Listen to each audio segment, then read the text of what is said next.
Hey, y'all, Scott Horton here for WallStreetWindow.com. Mike Swanson is a successful former hedge fund manager who provides his subscribers with a very real window into his investments, updating them on every move he makes in the markets. Right now, Mike's anticipating a bear and is dumping all the stocks while the getting is good, investing instead in gold and the commodities. Protect your assets and learn the wise ways of the markets. WallStreetWindow.com. And check out Mike Swanson's great contribution to the history of the rise of the American empire and the war state, available at scotthorton.org/Amazon. All right, y'all, welcome back to the show. I'm Scott Horton. This is my show, The Scott Horton Show. And our first guest today is one of the most important journalists in the world right now. Of course, you're all very familiar. Patrick Cockburn, Middle East correspondent for The Independent. That's independent.co.uk. You can also find him at counterpunch.org and at unz.com. That's unz.com. Primarily writes for The Independent. And also, I should mention, he's the author of the very important book. And I think it still remains to be seen just how important the subject will be in the future. It's called Muqtada al-Sadr, the Shia Revival, and the Future of Iraq. Welcome back to the show, Patrick. How are you doing? Fine, thank you. Good. Very happy to have you back on the show here. And a couple of articles at issue. Let's see. The last one before was The Nature of War Has Changed, which is bleak news for Syria's minorities. And then the latest at The Independent is Syria's Road to Hell, a hair-raising journey between Damascus and Tartous. So I guess most of us know where Damascus is. Where's Tartous? And tell us about your trip on the road from Damascus. Well, this is a sort of crucial road for the control of Syria, one that the government and the rebels have been fighting over. Damascus, the capital, then you go north to Homs, which is the third biggest city, which has been also even more fought over. But then you go west to Tartous, which isn't so big, but it's a port on the coast. It is very supportive of the government. Its population is a large proportion are Alawites, the same Islamic sect that President Assad belongs to. So this is a sort of the road that the government dare not lose and the opposition would love to take. It also is sort of the same route as where the crude oil pipelines, the electricity pylons are. So it's important for a whole range of reasons. I see. And then, well, and so it's funny, it doesn't sound like, at least in terms of who holds what territory on the ground or anything like that, like the balance of power has changed much in the last year or so. Is that about right? Yeah, I'd say, really almost 18 months, it hasn't changed. There's stalemate on the ground. The government's making some progress. I mean, you come out of North Damascus, and there are a series of suburbs there that are completely shattered by artillery fire, and these used to be opposition strongholds. But and it used to be that you couldn't go down that road because of snipers, and now it looks like something like Dresden after the bombing, but you can drive down it, and we didn't get shot at, and there's quite a lot of other traffic, which means that increasingly people think that the road is safe. Then as you go north, and you have Lebanon over to your west, and there are Jabhat al-Nusra holds various villages there, including a Christian village called Malula, where they released the nuns recently that kidnapped them. And it's rather strange because the enemy, from the government's point of view, is very close to that main road. And a month or so ago, they cut it at a place called Nabak. So there's sort of, I think, an unofficial sort of "don't shoot at me and I won't shoot at you" type truce at various points. Mm-hmm. But again, the government's on the offensive there.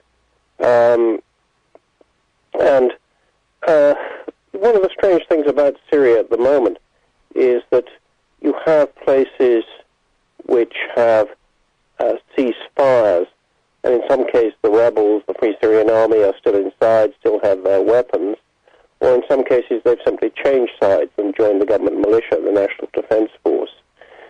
Sometimes people in some of these ordinary Syrians are kind of a bit angry that these guys who'd come in and said, let's they're going to fight to the end against Assad, have quite happily just switched sides, usually getting the same salary. Mm-hmm. Yeah, you even talk in the article about some of these checkpoints are manned by the so-called Free Syrian Army jointly with the Damascus government. Yeah, it's sort of strange. It's also kind of fragile, I think. Excuse me. The government strategy is to seal off areas that the opposition rebels have taken and essentially to starve them out. They bombard them with artillery. Nobody gets in or out. And I think they do this because they don't have that number of combat troops. They have quite a lot of people who have been drafted into the army who can man a checkpoint. So they sort of surround these areas. And then finally there's some sort of deal, or that's what they hope. And in some cases that means that the opposition keep their weapons, that in some cases the release of prisoners. It all depends on the local balance of power. This is kind of new, and it's, some of the opposition say it's a type of surrender, but actually, at least in these areas, some people can go home and people aren't getting killed, so basically it's positive. Mm.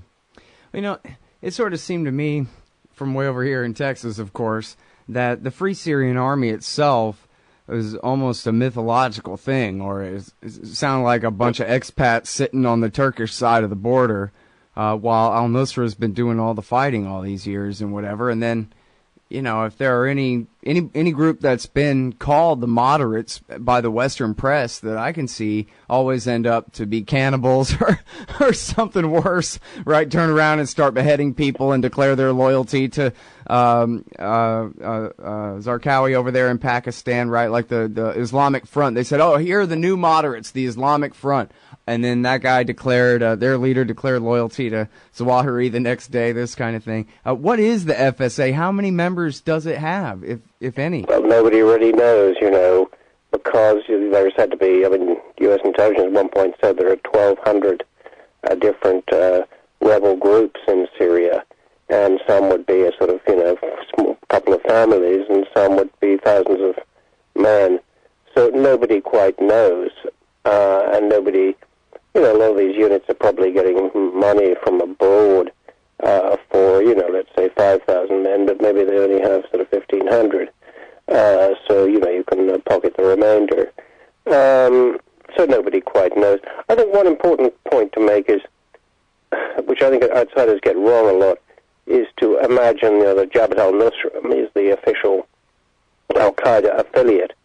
Then you have the Islamic State of Iraq and the Levant, which was associated with al-Qaeda, doesn't seem to be anymore. But actually, the Islamic Front, all these jihadis are pretty well the same, I was told a friend of mine was talking to various Syrian fighters on the Turkish side of the border, having cups of tea with them, and the subject of 9/11 came up, and my friend said, the one thing you noticed about all these guys, they all thought 9/11 was a really good idea. So these jihadis, you read learned articles in different American or British papers about how these guys differ. But actually, they may be different in their paymasters. When it comes to ideology, they're very much the same. Mm. And, I don't know if... It's funny the way people... It's sort of been the red herring all along, although it's sort of part of it, but they always pretend that Islamic extremism is somehow... the very deepest motivation going on here, rather than, earthly politics and all that kind of thing. So they define, these groups supposedly by the degree of their belief in Muhammad or something like that. But that's hardly the question when, for example, John McCain was posing with the Northern Storm Brigade, the same guys who were already on camera telling Time magazine reporters that, we're veterans of the Iraq War, where we went and fought the Americans, right? So who cares if they had the exact same religious beliefs as Zarqawi? If they're veterans, they're battle-hardened veterans of the war against the Americans in Iraq, and these are the guys that John McCain is palling around with. Yeah, I think it's a general question. I think it's McCain, but also, you make me think of Christopher Stevens, the American ambassador in Benghazi in Libya, who was sort of, clearly underestimated the kind of threat that you had from jihadis because these guys didn't have Osama bin Laden written on their hat. They weren't under operational control from somebody in Pakistan. But their actual ideology, they want an Islamic State, they want Sharia, they want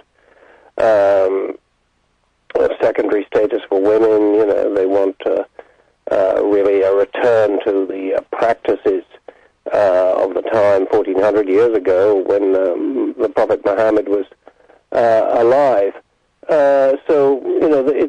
There isn't much difference, and I think it's a sort of big mistake of American and British other policies to imagine that there's a great gap between these different jihadi groups. They all believe pretty well the same thing.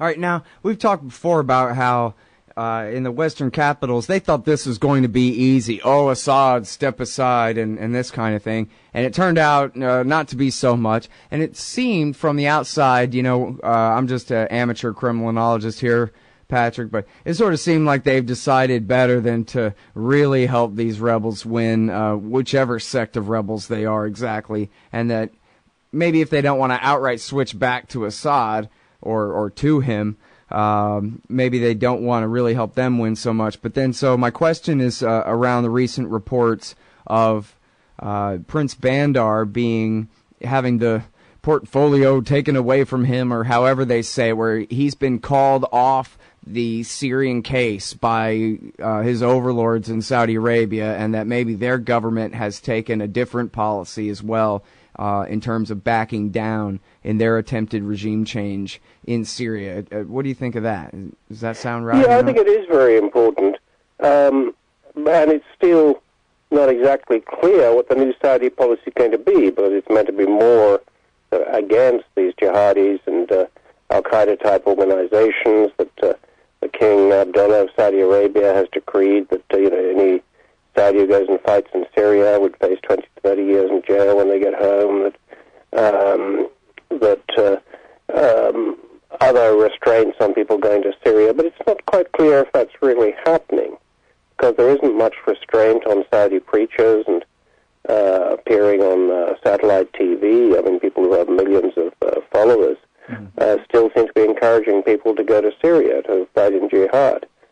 So, it's difficult to know what to sure. Prince Bandar has been marginalized, and that looks pretty significant because he was leading the pack on getting rid of Assad and supporting al-Qaeda type organizations or jihadi organizations. Right. And that's changed. Okay, we'll have to stop right here and take a quick break. We'll be right back with more from Patrick Cockburn from The Independent. That's independent.co.uk as well as counterpunch.org. Hey, you own a business? Maybe we should consider advertising on the show. See if we can make a little bit of money. My email address is scott@scotthorton.org. Hey, Al Scott Horton here for The Future of Freedom, the monthly journal of the Future Freedom Foundation at fff.org/subscribe. Since 1989, FFF has been pushing an uncompromising moral and economic case for peace, individual liberty, and free markets. Sign up now for The Future Freedom, featuring founder and president Jacob Hornberger, as well as Sheldon Richmond, James Bovard, Anthony Gregory, Wendy McElroy, and many more. It's just $25 a year for the print edition, $15 per year to read it online. That's fff.org/subscribe. And tell them Scott sent you. All right, I'm Scott. This is my show, The Scott Horton Show. Thanks, everybody, for listening. I'm talking with Patrick Cockburn about the crisis in Syria, the permanent crisis there, quite a few years old now. And there's so many different directions to go here. I guess as long as we're talking, Patrick, about Saudi influence in this botched half regime change effort here in Syria, let me ask you about the context, I guess, then for Maliki's accusations against Saudi Arabia, claiming that they're backing the Sunni-based insurgency there in Iraq, too. And I have a feeling that you're going to say, yeah, exactly, that's what we're talking about here, has been going on. But then my real question would be going back in the days of the Iraq War, when the prime enemy of the American occupation there, when the prime enemy of the Sunni-based insurgency was the Americans. Was the Sunni, the Saudi royal family backing the Sunni insurgency back that whole time too? Yeah, I think they probably supported it. You know, it's sort of the royal family itself doesn't have to do much. It just has to allow private donors to and supporters to do their thing. And you go to the 9/11 Commission report. It says the main support for Al Qaeda was private donors in Saudi Arabia and to a lesser extent the Gulf. About 8 years later, Hillary Clinton was sending a cable, which WikiLeaks revealed, saying Saudi Arabia is the main financier for jihadi movements. I think she says terrorist movements throughout the world, whether it's in Pakistan or Iraq or anywhere else. Well, but she didn't just mean... That's now it's shifted a bit more to Kuwait, but it's really the Gulf monarchies.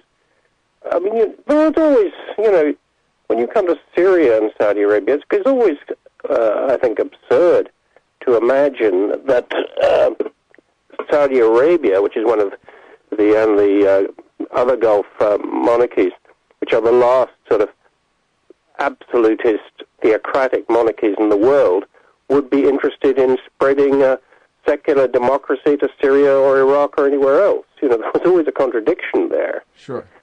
But now, I'm sorry, just to clarify one point there about Hillary Clinton and that document. They weren't referring to Saudi Arabia as a place where, money comes out of that country. She was referring to Saudi Arabia, the state apparatus itself, the princes, the people in charge, that they were deliberately, as a matter of policy, funding these groups, correct? No, not quite. No, it's more just donations, Mm-hmm. It doesn't have to be a government check. All they have to do is not try to prevent donations being made. Money is difficult to prevent money being transferred anyway. But I think she was referring primarily to private donations, which of course might come from princes and so forth. Mm-hmm. But I doubt if it could actually come out of the Saudi finance ministry, because that would be too obvious. Yeah, but with their connivance, in other words, though, this can't be going on. Sure, yeah, generally. I mean, there are different ways of doing this. Right. But they were doing that. I think there's another point, Scott, that people don't quite take on board, is that, the Iraq-Syrian border doesn't really exist anymore. Right. Now, when the Saudi Arabia, the Gulf, the United States, Turkey, when they support rebels in Syria, then that support also goes to rebels in Iraq. The Islamic State of Iraq and the Levant, which means Greater Syria, covers both countries. There's been a big surge in Iraq of suicide bombers over the last year. It's pretty well been one a day at the moment. And where do these bombers come from? Well, they're coming into Syria. A lot of these foreigners think they're going to be fighting in Syria, but they end up in Baghdad, driving a truck full of explosives into the local Shia marketplace. So this war, is now in both countries. So when the U.S. and the others support the rebels in Syria, they're also destabilizing the Iraqi government and giving, basically ensuring that the support for the rebels in Iraq. And somehow that hasn't that message, although it's pretty obvious, and it's admitted by administration officials in small meetings, it hasn't, I think, got across to the general public yet. Mm-hmm. Yeah, I've even seen where in, one news story about one interaction between State Department flunkies and the Maliki government, they on one hand pledged more support for his fight against the Sunni insurgents in Iraq. At the very same meeting, they're chastising him for helping Iran ship weapons and personnel and material and whatever to Assad for the very same fight. Yeah, I mean, it's when the U.S. and the others decided to back the rebels militarily in Syria, at that instant, they destabilized Iraq. They sent, and they don't seem to have realized what they were doing. But it seems to me one of the great one of the many blunders of U.S. administrations in Iraq and Syria, but one that people haven't really picked up on yet. Right. Well, and now speaking of which, as far as the Iraq crisis goes, let's see, they have parliamentary elections coming up at some point here soon, right? Yeah, it's in April, but, things are deteriorating. There were 8,500 civilians killed last year. There's a suicide bombing attack every day. I wonder whether you think the Sunnis will even participate in the elections, or they're just completely frozen out of the system now. Well, increasingly, you're dead right. I mean, if you take Anbar province, which is an enormous province, which contains Fallujah and Ramadi, Fallujah is held by Al-Qaeda at the moment. They hold a lot of the rest of the province. Now, the population of Anbar is where most of the fighting with the U.S. was, is about 1.6 million, and about 500,000 have fled because the government is shelling the towns and villages. So, taking part in an election is not exactly the first thing on these people's minds. They're trying to stay alive and get enough to eat. Right, not that winning would do them any good anyway, right? I mean, why bother? Yeah, I mean, it's basically, they're marginalized, and I think, there was a protest movement from the end of 2012, sort of the Iraqi Arab Spring, and they had lots of demonstrations, but they sort of decided it wasn't getting them anywhere. One peace camp at a place called Hawija was attacked by the army, and about 50 people killed.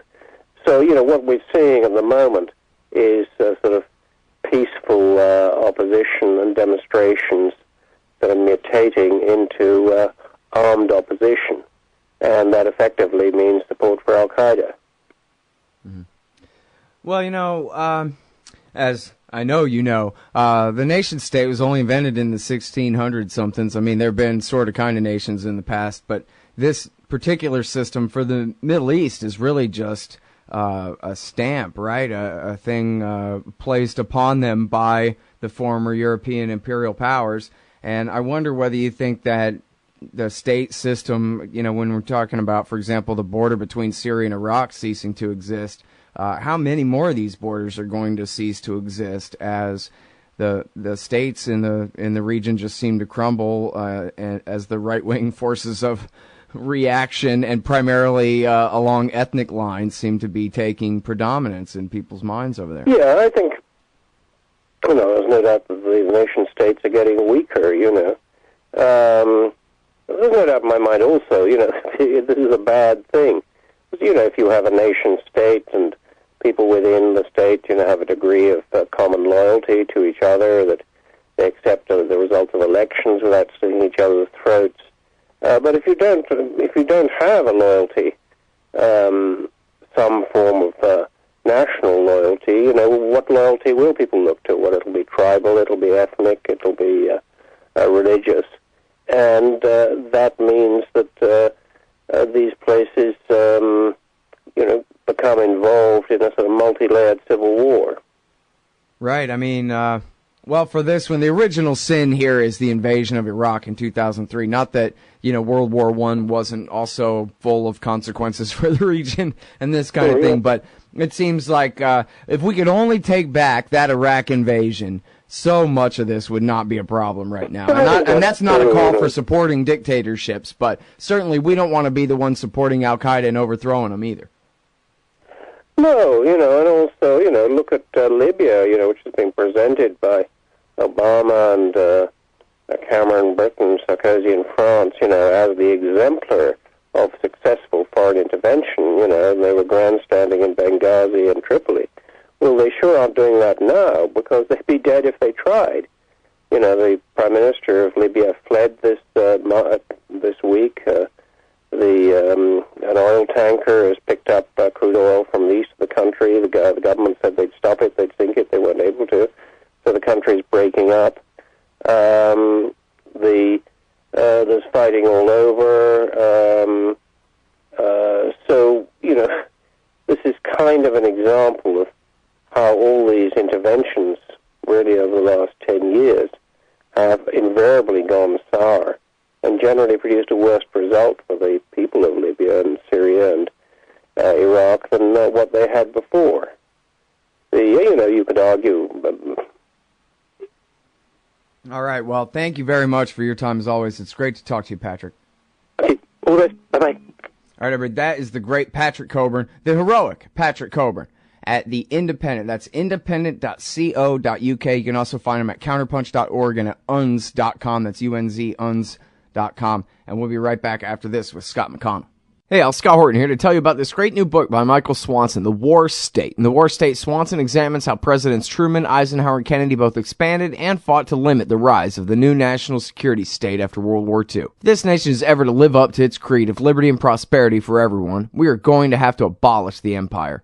Know your enemy. Get The War State by Michael Swanson. It's available at your local bookstore or at Amazon.com in Kindle or in paperback. Just click the book in the right margin at scotthorton.org or thewarstate.com.